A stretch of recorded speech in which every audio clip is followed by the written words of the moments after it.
Salut c'est Gab, j'espère que vous allez bien. Aujourd'hui vidéo un peu spéciale. Bon alors si vous l'avez toujours pas capté, je suis complètement fou des discus.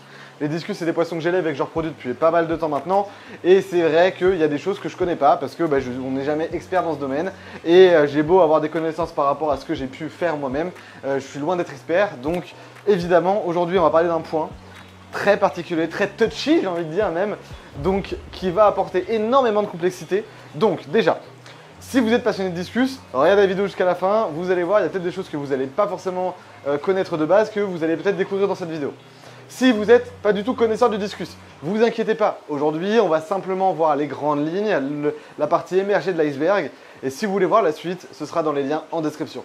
Voilà, c'est simplement déjà pour situer à peu près le contexte, mais vous inquiétez pas, la vidéo va rester assez accessible. Cette vidéo est donc directement sponsorisée par une ferme de discus, et pas n'importe laquelle. Cette ferme de discus est donc le sujet de la vidéo d'aujourd'hui.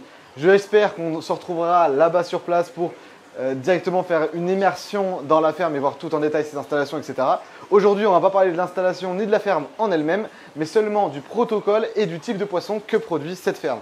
On parle donc de discus, aussi d'autres poissons dans ce même thème sur lesquels il est en train de travailler, mais ça ne va pas être le sujet de la vidéo. Aujourd'hui, on va vraiment parler d'un groupe de discus, du groupe qui est juste là. Alors excusez-moi si les discus durant toute la vidéo sont assez craintifs et dans leur coin.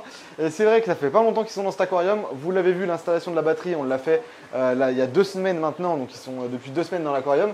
Et en plus de ça, je viens d'allumer l'éclairage et pour finir, je fais le gogol devant, donc ils sont très stressés, ils sont dans leur coin. C'est juste qu'actuellement, avec les conditions spécifiques du tournage, vous aurez compris. Si ça vous fait plaisir qu'on parle de sujets un peu plus tatillons, un peu plus techniques sur la chaîne, n'hésitez pas à le préciser en commentaire, juste pour que je connaisse un peu votre avis, savoir si ça vaut le coup d'aller parfois dans des sujets un peu plus touchy pour donner mon avis perso. Ce que je vais vous dire aujourd'hui, ça ne tient qu'à moi. N'hésitez pas à faire votre propre avis. Évidemment, l'aquariophilie, c'est une science qui s'étudie en permanence, on a tous notre expérience à faire. Clairement, c'est donc mon avis. N'hésitez pas à faire le vôtre, à donner vos expériences en commentaire, à détailler votre avis en commentaire. Je sais que beaucoup d'éleveurs de discus me regardent, donc n'hésitez pas à détailler votre avis en commentaire aussi. Tenons pas le suspense plus longtemps, les discus qu'on a derrière moi, donc que vous voyez pas, ils sont juste sur le côté. C'est les discus qui viennent de Discus JDL. Alors ça fait beaucoup de fois discus dans la même phrase, mais vous inquiétez pas, je ne veux pas le répéter 40 fois, enfin peut-être un peu plus que ça. Vous retrouverez dans la description tous ses réseaux, donc sa chaîne YouTube où il fait des petites explications, son compte Facebook et puis surtout le site web où vous pourrez retrouver tous les animaux qu'il propose dans ce type-là de poissons sans parasites. Je viens à l'instant de dire poissons sans parasites, j'espère que je ne vous perds pas. Des poissons sans parasites, c'est des poissons qui n'ont plus de parasites comme le nom l'indique, mais des parasites en tout cas gênants. Parce qu'avoir des parasites dans un discus c'est nécessaire. Là ici on va vraiment parler de poissons qui ont des parasites qui vont être problématiques pour le système immunitaire du poisson. Je sais que vous allez me dire pourquoi je parle aujourd'hui de Discus JDL. C'est pas pour rien, c'est tout simplement parce qu'elle a une méthode de travail qui est très personnelle et qui est vraiment très positive je trouve en soi, l'idée de cette méthode-là. On va voir les points forts et les points faibles un peu plus tard. Mais pour moi, c'est assez concluant et c'est assez intéressant de voir ce genre de principe. Aujourd'hui, on parle donc de poissons sans parasites. Le protocole de déparasitage est très simple, on va dire en soi. On va avoir un couple qui va pondre, on va récupérer le cône et on va le mettre dans un aquarium distinct. Du coup, donc il n'y a eu aucune transmission de parasites parce qu'on a récupéré les œufs et on les a mis autre part. Ce qui fait que la portée entière n'a pas de parasites. Attention, c'est pas si simple que ça, mais globalement, l'idée, le principe même de déparasitage, c'est ça. On ne peut pas déparasiter un poisson qui est parasité et donc on va faire l'effet inverse. Dès sa naissance, on va éviter qu'il soit parasité un jour. Parce que si vous ne faites pas de discus, vous ne le savez pas forcément. Mais les discus, c'est les poissons qui sont le plus compliqués à ce niveau-là. On dit qu'en aquariophilie, le poisson Graal, ça va être le discus. C'est pas parce que le poisson est particulièrement magnifique, il y a plein d'autres poissons qui sont incroyablement beaux, comme le discus. C'est parce que sa maintenance demande une rigueur spécifique et demande aussi parfois un peu plus de connaissances que d'autres.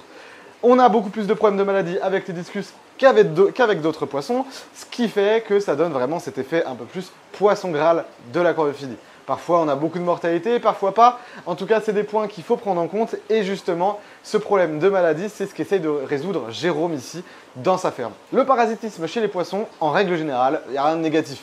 Vous avez un discus, vous avez un géophagus, vous avez un loricaridé, le parasitisme n'est pas un problème. Parce qu'en aquariophilie, on va retrouver que des parasites généralement assez doux. Et il peut y avoir des soucis de parasites, mais ça va être vraiment des cas extrêmes ou des cas de mauvaise maintenance très régulièrement. Le discus, c'est complètement différent. Vous pouvez très bien maintenir votre poisson, il peut tomber malade du jour au lendemain et ça peut être très violent pour le groupe entier. Parce qu'en fait, ils vont être porteurs de ces parasites et à la différence des autres poissons qui vont facilement, on va dire, facilement c'est peut-être pas le bon terme, mais en tout cas qui vont réussir à résister à ce parasite, le discus va y résister beaucoup plus difficilement de par son système immunitaire plus faible. Donc, on va retrouver des poissons qui vont être très régulièrement malades, qu'on va devoir régulièrement soigner. Et là, ici, Discus JDL, Jérôme, c'est absolument pas ce qu'il voulait faire. Et s'il ouvrait sa pisciculture, c'est tout simplement parce qu'il arriverait à résoudre. Je vais beaucoup utiliser les guillemets aujourd'hui, comme vous avez pu le voir, parce que souvent, les mots peuvent être réappropriés d'autres façons, surtout dans un thème aussi touchy. Donc, comme je l'ai dit au début, ça n'engage que moi, c'est mon avis. Si vous voulez aller plus loin dans l'explication, n'hésitez pas à creuser, on ne fera pas une vidéo de 30 minutes ici pour vous expliquer ça, donc n'hésitez pas donc à aller plus loin en vous renseignant de votre côté. Il y a 3 types de maladies classiques qu'on va trouver chez les discus qui vont être liées à un parasitisme ou à une transmission bactérienne. Ça va être les flagelles, les flageolets. Alors les flageolets, ça veut un peu rien dire parce qu'il y a tellement de types de flageolets différents. On va généraliser sous les hexamita, qui sont un type de flageolet. Les vers ronds, les vers plats, pareil, les protozoaires, etc. Il y a plein de types de parasites, enfin de vers intestinaux différents. Je vous cite des noms de familles, enfin même pas de famille, de genres, de types de vers plutôt, mais on va pas aller dans le détail, il y a un nombre de maladies, enfin un nombre de types de parasites très différents. Après, les traitements sont assez globalement les mêmes. Les vers ronds, on va les traiter d'une telle façon, les vers plats d'une autre façon et les flageolets d'une autre façon. À savoir que si vos poissons sont affectés par un de ces 3 types, dans tous les cas, vous n'allez jamais les déparasiter. C'est impossible pour moi, en tout cas de mon expérience personnelle, de déparasiter 100% un poisson. Il va être malade un jour, vous allez le soigner, il va re-être malade un jour, vous allez le re-soigner. Nier le fait que vous ayez des poissons malades, c'est une hérésie. Vous avez toujours des discus malades, même si vous en rendez pas compte. C'est très compliqué d'avoir des discus en bonne santé tout le temps. Si vous avez chez vous un bac où vous n'ajoutez jamais de poissons, isolé des autres aquariums, etc., peut-être que là c'est plus jouable. Moi je vous parle ici de quelqu'un qui élève des poissons. Avoir des discus sans parasites, c'est impossible. Mais comme je l'ai dit tout à l'heure, le parasitisme va être lié à une concentration de parasites qui va fluctuer en fonction du poisson, de la résistance de son système immunitaire et de tout ce qui s'ensuit. Un poisson qui est déjà parasité depuis longtemps et qu'on n'a pas soigné va être très fragile auprès de ces parasites. Un poisson qui a été malade, que vous avez soigné et que vous avez suffisamment surveillé et réagi surtout à temps, peut justement résister très bien à ce parasite-là parce que son système immunitaire va apprendre, il va devenir de plus en plus résistant et ils vont finir par réussir à subsister avec les parasites. La cohabitation sur le discus, sur tous les autres poissons, entre les parasites et le poisson, c'est une symbiose. C'est, on va dire, nécessaire. L'un ne va pas sans l'autre en soi parce que l'un va aider l'autre et l'autre va aider l'un. Sauf que quand tu as un déséquilibre entre la quantité de parasites et le système immunitaire, ça peut être compliqué et là, les parasites peuvent prendre le dessus. Dans ce cas-là, on tombe vraiment dans l'aspect maladif que je vous ai exprimé juste avant. Donc les poissons que j'ai derrière moi ont eu ce protocole que je suis en train d'essayer d'expliquer au plus simple, de prélever le cône avec les œufs, faire éclore les œufs dans un autre aquarium, surveiller les jeunes, faire en sorte de les tenir à part des parents reproducteurs qui sont parasités évidemment, et d'essayer de faire en sorte que les petits évoluent dans un aquarium sain. Ça va par plusieurs procédés. Déjà, il faut que les parties soient complètement différentes. Vous ne pouvez pas avoir ou difficilement dans la même batterie des poissons sains et des poissons pas sains. Par le biais de, je sais pas, nourrir, en donnant à manger dans le mauvais bac ou en mettant un peu d'eau du bac parasité dans le bac avec les poissons sans parasites, ça va très vite. Donc ici, quand on élève des poissons sans parasites comme Jérôme Duranteau, il y a un protocole à suivre de déparasitage très strict. Et d'ailleurs, il fait suivre ça par un vétérinaire. Donc tous ces poissons sans parasites sont dans une ferme à côté. Il fait des contrôles. Tout est disponible sur le site où il détaille tout. Il est complètement transparent avec ça. Donc je vous encourage à aller le faire. Aujourd'hui, on parle vraiment de poissons sans parasites. On n'est pas, comme beaucoup essayent de nous le vendre, des poissons soi-disant sans parasites, c'est-à-dire des poissons qui ont des flagelles, mais on va pas le dire, donc on va dire qu'ils sont sans parasites. C'est vraiment un autre débat, mais souvent c'est le cas. Si vraiment Jérôme essaye d'avoir un vrai suivi médical derrière et dessus ces poissons pour être sûr qu'il n'y a pas de parasites. S'il y en a, il va malheureusement euthanasier la portée pour être sûr de ne pas avoir de transmission dans les différentes générations et surtout de parasiter tout l'élevage. Ça va très vite quand on a un élevage entier, d'apporter un groupe non sain et de parasiter tout le monde. C'est vraiment jouer un petit peu sur la corde en permanence en étant dans ce moment de stress, je pense à la place de Jérôme, de savoir si oui ou non il va finir par contaminer ses souches saines, ce qui serait vraiment dommage. Au-delà que ce soit des poissons sans parasites, c'est d'abord des Ekel Cross au niveau de la variété. Ekel Cross, pourquoi? Parce que ça va être tout simplement un discus Ekel croisé avec un discus hybride. Les générations vont fuser et on va tomber avec un poisson donc, qui a un pattern avec une barre centrale. Un poisson qui va être donc semblable à un poisson type sauvage. C'est donc des Ekel Cross, c'est le mix entre un turquoise rouge et un Ekel. Et ensuite, on a sélectionné tous les poissons qui avaient bien la barre pour faire en sorte que dans les autres générations, on n'ait que des poissons avec la barre. Le Lodo et Kelcross que j'ai juste ici ont quasiment tous la barre. Ils sont vraiment très beaux, j'aime beaucoup. La forme est jolie, enfin voilà, j'ai rien à dire. On voit très bien qu'ils n'ont pas eu affaire à des parasites. Il y a plusieurs symptômes quand ils sont jeunes, on pourrait le voir. C'est les branchies qui vont être un peu courts. Quand vous avez des branchies courts, c'est souvent lié à soit une pollution trop importante, soit des parasites de branchies pendant les premiers mois de naissance. Pendant les premiers mois de grossissement, pardon. Ensuite, on voit aussi que la forme est plutôt belle. Ils n'ont pas de trou dans la tête, donc pas de parasites de flagelles, de Hexamita en général. Et ensuite, ils ont une forme qui est plutôt correcte. C'est-à-dire qu'on peut avoir on a des proportions qui sont raisonnables, qui prouvent d'ailleurs un bon grossissement. Ensuite, on a une taille d'œil assez petite qui montre aussi un grossissement régulier et donc il n'y a pas eu de retard de croissance. Bref, tous les symptômes sont là pour montrer un poisson en pleine santé. Ces poissons qui sont donc au nombre de 15 sont dans un premier temps arrivés dans l'aquarium qui était juste là-bas, qui était un 200 litres, un peu plus de 200 litres, 215 litres exactement, 120 de façade par 45 par 40 de haut, pour les premiers mois de grossissement que je les mette vraiment à part pour voir comment ils évoluent. Les poissons ont bien évolué, sans souci, j'ai eu aucune perte, aucun problème de nourrissage. Dès le deuxième jour, ils ont mangé. Nickel, rien à demander de plus. Sans que je m'en rende compte, ils ont bien grossi. C'est vrai que je ne les mesure pas. Je n'ai pas regardé au millimètre, voir s'ils avaient pris de la taille. Aujourd'hui, ça fait 1 mois et demi que je les ai. Ils sont dans l'aquarium derrière moi. Je suis très content de les avoir parce que c'est vraiment une variété qui est très jolie de base. Et en plus de ça, des poissons qui sont très très beaux. Donc à ce niveau-là, rien à dire. Tous les poissons sont d'une excellente forme. Aucun poisson maigre, c'est-à-dire que sur un lot de 15, souvent on a quand même des poissons plus dominés que d'autres. C'est vrai que là, j'ai pas eu ce problème. Tous les poissons sont en pleine forme, bien gras. Stressés quand même, on va pas se le cacher depuis qu'ils sont passés dans ce bac-là. Je pense que l'aquarium, l'aquarium les fait clairement un peu stresser. Je sais pas trop ce qui se passe, les paramètres sont bons, mais je pense que c'est peut-être le volume. On est sur un aquarium qui fait 2 mètres de long. Ils n'ont jamais été dans un aquarium aussi grand. Donc c'est sûrement ça, mais après ils vont s'habituer. Les poissons vont donc rester dans ce bac-là pendant un bon moment, le temps de finir leur croissance tranquillement, qu'ils fassent un bon 15-16 cm, puis on les passera dans des bacs plus grands, surtout des bacs plus d'exposition. On verra dans quoi on va les mettre. Mais il faut qu'ils continuent un peu à grossir, donc ce bac-là est parfaitement adapté à eux. Seulement, je pense que pour le moment, la découverte d'un bac aussi long les fait un peu stresser. Ils sont donc dans une cuve. Actuellement, on est sur un taux de nitrate inférieur à 10, nitrite 0, changement d'eau 30% tous les 3-4 jours, une température à 28 degrés, c'est un peu frais quand même. Mes discus JDL élèvent à 26 degrés, donc je me suis dit on va pas trop monter quand même. Et voilà, globalement rien de plus compliqué, une pompe de 2000 litres/heure pour ce bac là, un petit bulleur, parfait pour eux, et pour moi ça a l'air de plutôt bien fonctionner. Maintenant, au niveau nourriture, comment je fais? Parce que là, on est sur du poisson sans parasites, donc il ne faut pas les parasiter. Si vous donnez de la nourriture vivante ou ce genre de choses-là, il y a de grandes chances qu'ils soient parasités. Donc là, clairement, on oublie. Moi, je suis passé que au sec et à ce niveau-là, pas de souci pour moi.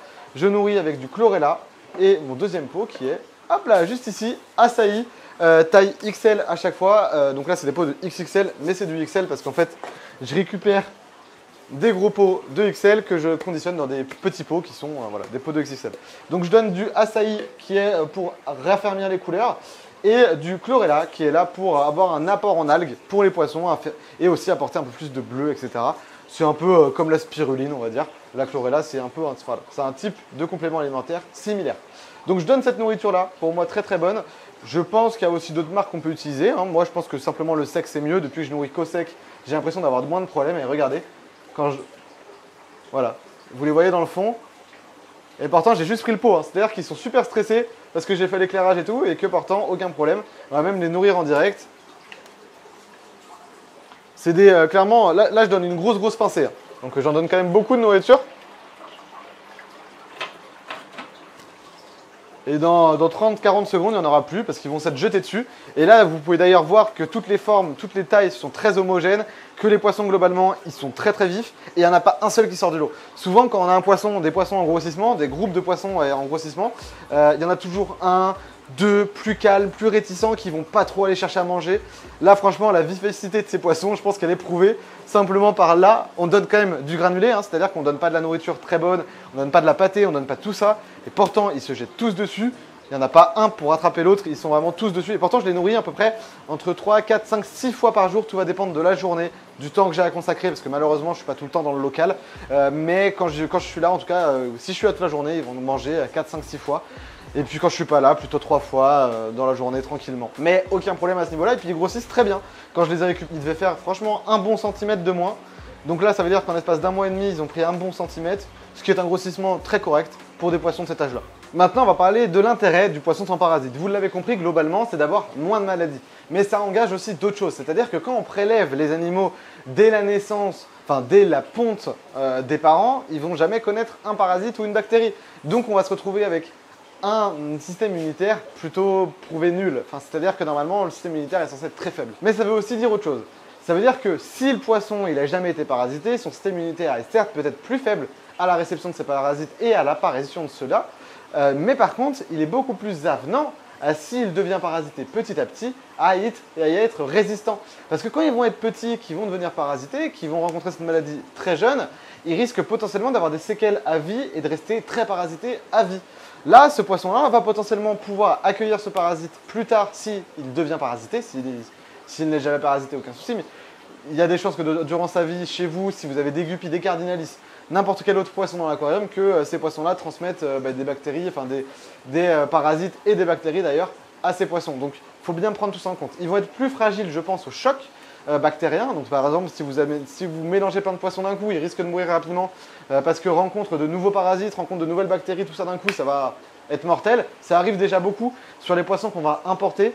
Quand par exemple on va prendre du poisson hybride d'Asie, qu'on va l'importer en Europe et qu'on le met directement avec des poissons européens, que ce soit inverse des poissons européens qu'on envoie en Asie, il peut y avoir des gros chocs bactériens et parasitaires parce que les parasites ne sont pas les mêmes.